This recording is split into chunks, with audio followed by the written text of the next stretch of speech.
Togo Info, le Togo à votre portée. Vous savez, dans un pays, la configuration de toutes les institutions,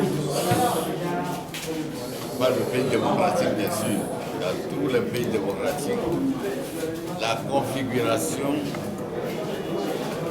de toutes les institutions, que ce soit pour l'organisation des élections, que ce soit pour la mise en place des institutions chargées de garantir la bonne répartition des ressources nationales, etc. La clé, c'est avant tout la définition de ce que c'est qu'un parti d'opposition. C'est l'épine dorsale.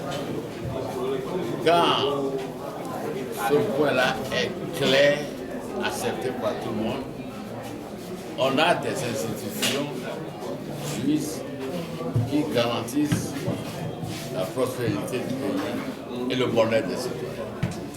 Mais lorsque la notion d'opposant, la notion de parti d'opposition est floue, les conséquences sont sur l'ensemble des institutions. Et il s'est trouvé que nous avons, à un moment donné, au niveau de l'Assemblée nationale, eu de la part du gouvernement un projet de loi demandant que le pays soit doté d'un statut qui définit clairement ce que c'est qu'un parti d'opposition. Et cette définition a, tel que dit par le Premier ministre d'alors, dans le projet envoyé à l'Assemblée nationale et travaillé par l'Assemblée nationale en commission des lois, la définition ne pouvait être sujet à contestation. Pour être qualifié de parti d'opposition, il faut, d'une part, ne pas siéger dans le gouvernement. Et en deuxième lieu, ne pas apporter son soutien de façon bien sûr systématique au gouvernement, l'action gouvernementale. Voilà, cette définition a fait l'objet d'un consensus au niveau de la commission des lois et a été portée à la connaissance de nos partenaires développement, notamment l'Union européenne, qui trouvait de très près ce qui se passait au Togo. Et c'est un des éléments au fil desquels la coopération a été reprise.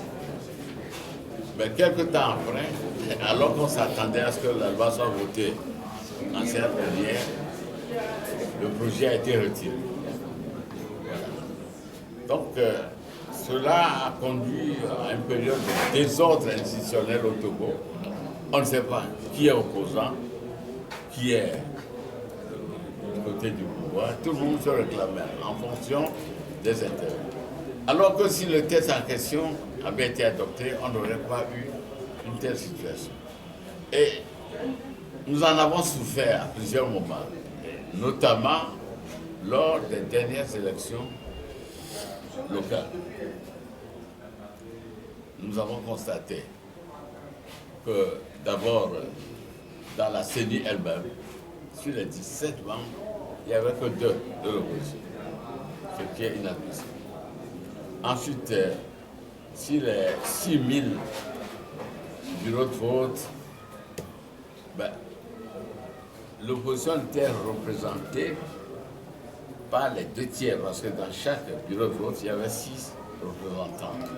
Sur les 6, l'opposition n'avait qu'un représentant. Un seul représentant. Alors que, en face, du côté de la mouvance présidentielle, mouvement du pouvoir, il y avait 5. Et cela, c'était d'une extrême gravité. Même chose au niveau des CENI. Alors donc, le désordre qu'on a constaté dans le fonctionnement des institutions lors des élections locales est un désordre partant inquiétant, très inquiétant. Alors donc c'est une évidence que les institutions telles qu'elles ont été composées pour organiser ces élections, on ne peut pas les garder en l'état pour aller au prochain présidentiel. Il faut absolument que leur composition soit revue. Et pour qu'elle soit revue correctement, il faut qu'on revienne à la manœuvre qui nous a permis de faire reprendre la coopération, mais qui est demeurée jusqu'à maintenant. Il faut qu'on revienne à une définition, à une signification normale de ce que c'est qu'un parti d'opposition. Si ce n'est pas fait, on va avoir les mêmes dérives, les mêmes problèmes, et le pays continuera à s'enliser politiquement. Donc c'est pour cela que nous avons tenu à avoir cette rencontre avec tous les journalistes pour pouvoir poser le problème et trouver une solution.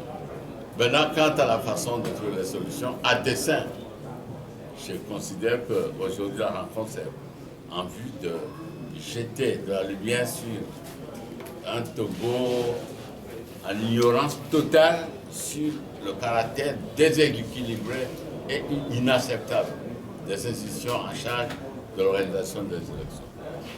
Si nous parvenons à dégager un consensus là-dessus, je crois que c'est également par consentement mutuel que nous allons dire asseyons-nous rapidement pour trouver une solution.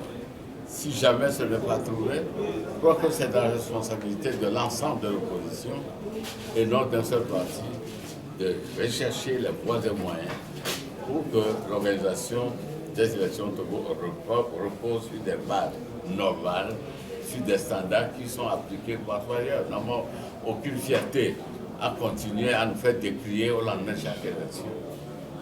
Alors, Maître, une dernière question. Vous avez évoqué que la plupart des candidats indépendants font partie de la mouvance présidentielle. Si un candidat...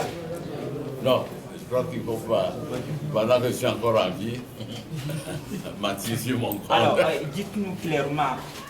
Non, c'est-à-dire que vous avez des représentants, que ce soit dans les CLC, que ce soit dans les bureaux de vote, que ce soit dans les CENI, que ce soit dans des représentants auxquels l'opposition a droit, mais par le biais des dérèglements du statut d'opposition, ces places-là sont revenues à la mouvance présidentielle.